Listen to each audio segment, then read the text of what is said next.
Hey, what you reading for? Hey, what's up YouTube? Welcome to my channel where I talk books, literary, horror classics, and contemporary. We all love a good scare, to face the danger, to face the threat, and come out unscathed. Or scathed, but we come out of it alive, having felt something, having been jolted. It's cathartic, invigorating even. Recently, I was reading a book. The writing was great. I was sucked into the story. The book was Bone White by Ronald Malfi. Great book, 5 stars for me. I come to a scene where the protagonist is checking out an abandoned, rundown cabin that had been used by a serial killer. And he goes down into the cellar. Why? Don't go in the cellar. Nothing good happens in the cellar, unless it's a wine cellar. But this wasn't a wine cellar. This was a serial killer cellar. So no wine, not even Californian wine. And he's walking down the steps to enter this dark, foul-smelling cellar. And something strange happened to my body as I was reading. I wanted to keep reading, but my body was trying to get me to stop. My body tried to convince me that I was tired, I was sleepy. Don't read, it said, simply shut your eyes and go to sleep. Now, some people experience the sensation of fight or flight when they are confronted with danger or when they are afraid. Me, I experience this sort of bout of narcolepsy. If there's no sand to bury my head in, I'll feel the energy quickly drain from my body and I'll feel a strong pull to go to sleep. Don't worry about the dangers, just go to sleep. And when you wake up, the danger will be gone. Just go to sleep, or you can dream about kittens playing with a ball of yarn. So I'm invested in the story, I'm enjoying the read, there's suspense, I want to find out what happens next. And so I keep reading despite this sudden and strong desire to fall asleep. I fight through it, I keep reading. So then my body goes to plan B. If it can't get me to fall asleep, the next best thing is to knock me unconscious. I can't read if I'm not conscious, right? And if I can't read, then the bad things in the book can't get me. So my body tries to convince me to stop breathing. And strangely enough, a part of me actually listens to my body, and I'm finding it difficult to breathe. Do you ever experience a physical reaction like this when you're reading a scary book? I hope I'm not alone in this. Let me know in the comment section below. So this happened to me a few weeks ago, maybe a few months ago now, when I was reading Bone White. It was a strange experience, but not a new one. The sensation was not unfamiliar to me. I had a similar physical reaction to other books in the past. So in this video, a quick review of Bone White by Ronald Malfi, and then I want to tell you about 3 other books that were literally so scary I had trouble breathing. So thank you for giving this video a like. Thank you for subscribing to the channel. If you haven't already, your support is greatly appreciated. Bone White by Ronald Malfi from 2017. Now this was a viewer recommendation. A few months ago I had my first Ronald Malfi experience with his latest book, Senseless. Loved it, 5 stars. And several viewers recommended I check out this offering from him, Bone White. And viewers of this channel often know what they're talking about, so I listened and I read it. And again, another 5-star read for me. Now, you've got a good life, right? You've got a good job, you're a professor at a good university, you've got a girlfriend, basically you've got your shit together, right? On the other hand, you've got a twin brother. And he looks like you, but he's not you. He doesn't have a job. In fact, he doesn't really much care for work. He prefers to drink beer and smoke weed. He'll hold down a job for a few months, but inevitably he'll do something to mess it up. No girlfriend, not much in the way of friends at all, actually. He did a short stint in jail, and when he's down on his luck, you're his brother, so you let him crash on your couch. Now, he's been crashing on your couch for a few weeks, and one day he says to you, I'm going to Alaska to find myself. I don't know if people go to Alaska to find themselves. I think people go to Alaska to get away from other people, which isn't exactly the same thing as finding yourself. People go to Alaska to get away from people, or they go to Alaska to clean fish, or to see the glaciers. Alaska is gorgeous, by the way. I used to work on a cruise ship. We'd set out from Vancouver, and we would do week-long cruises through Alaska. Breathtakingly beautiful. I wasn't cleaning fish. I was playing guitar in a jazz band, making music for very old people who were having cocktails. So a different kind of work with a different kind of smell.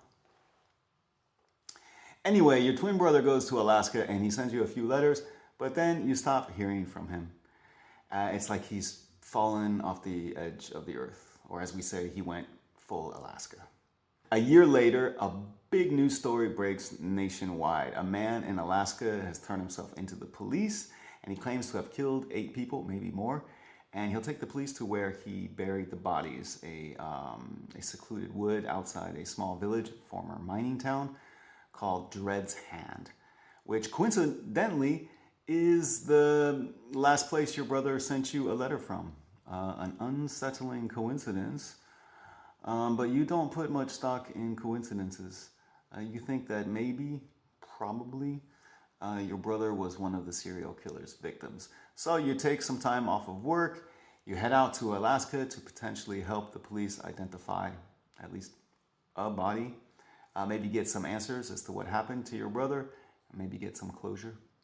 That's the setup in Bone White. It's gripping, expertly written, and with not only the scene where the protagonist is checking out the abandoned cabin, but also the third act, the climax of the story, is quite well done too and provides some legitimate scares. I love this book just as I loved Ronald Malfi's latest offering, Senseless. He's becoming one of my favorite horror authors working today. What's the scariest Ronald Malfi book you've read? What's your suggestion for my third Ronald Malfi experience? Let me know in the comment section below. Next up, I want to talk about No One Gets Out Alive by Adam Neville. Now, Adam Neville writes serious horror for serious horror fans. And I've read all of his novels. He's one of my favorite, if not my favorite, horror writer working today. And prior to reading No One Gets Out Alive, I had read many of his books, so I knew what I was getting myself into. I prepared myself. I did my shoulder rolls. I did my neck rolls for the inevitable tension I knew I would be experiencing. I did my breathing exercises. You know, I got prepared for an Adam Neville experience. However, with No One Gets Out Alive, which is a 500-page book, 550 pages, we get about 2 pages where we are introduced to our protagonist, who is a young woman, fresh out of university. She's recently been kicked out of her ex-boyfriend's home, and her stepmother is not really communicating with her. So she's kind of on her own, but she finds a room to rent in a pretty seedy part of town and maybe in a seedy building. So she's going through some tough times and she's trying to find work. We get this introduction of her, about 2 pages, and then immediately she is placed in a very difficult situation, and it's tense.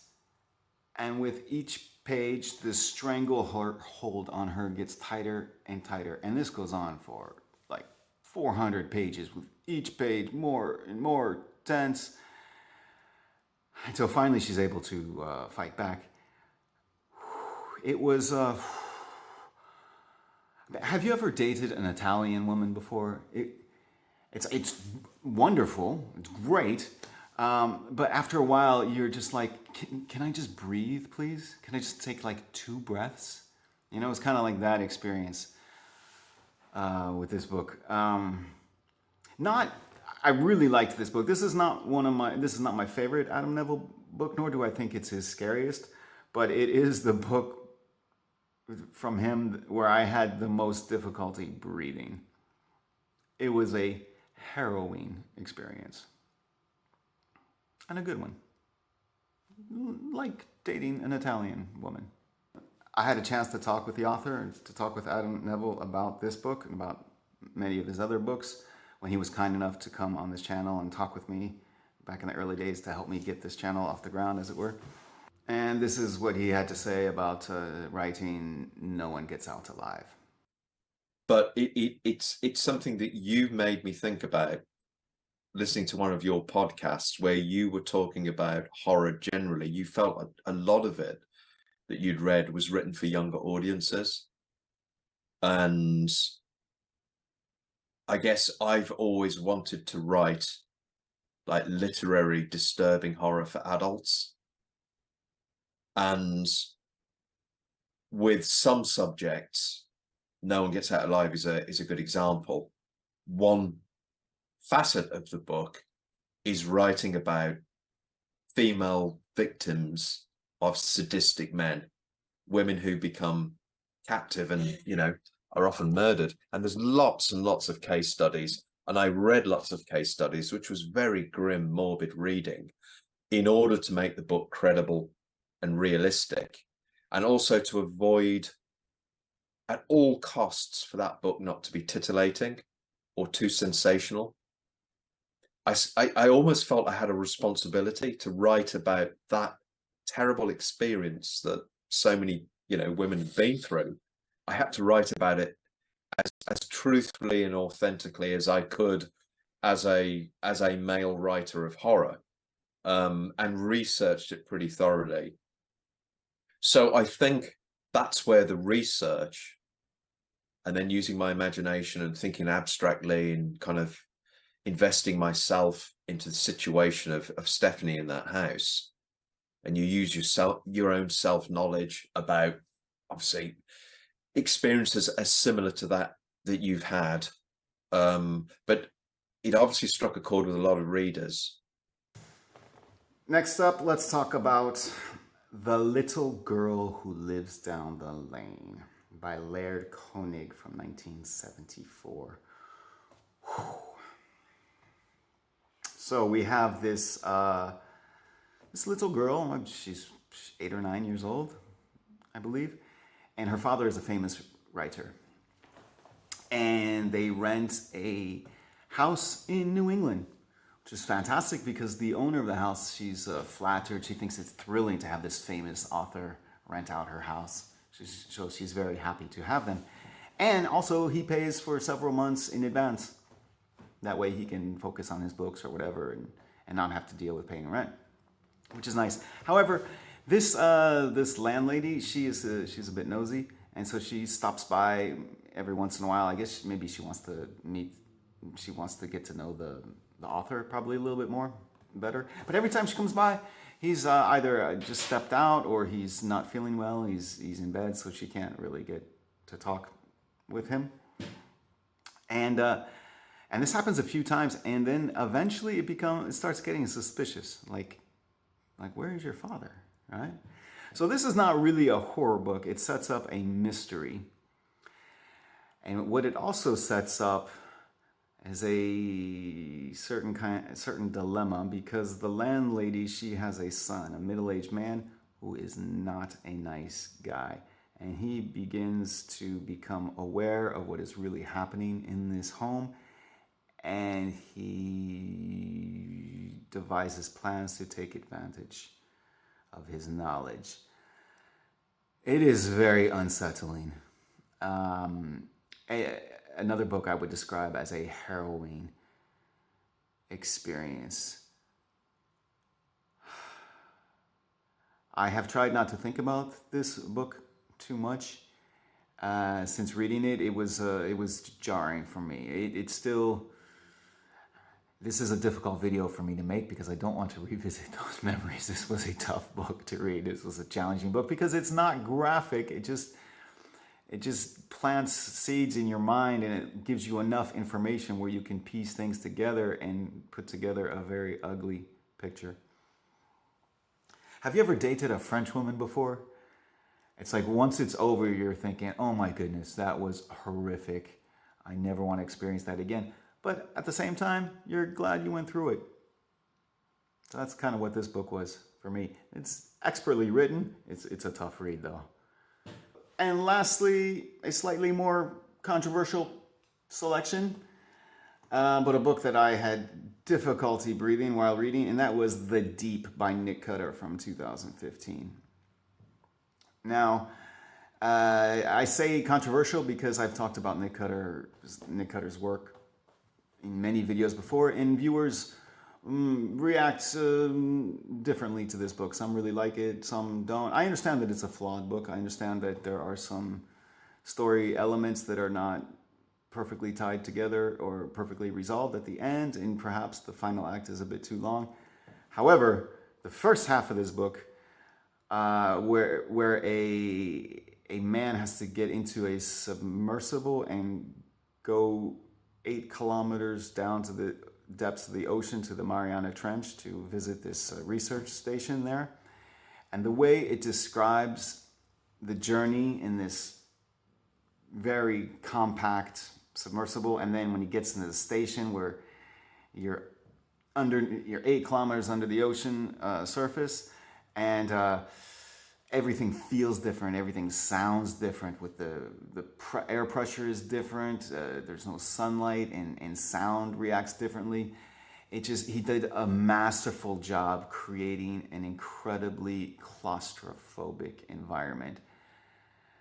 And it was at times tough to read because of that, especially if you're claustrophobic.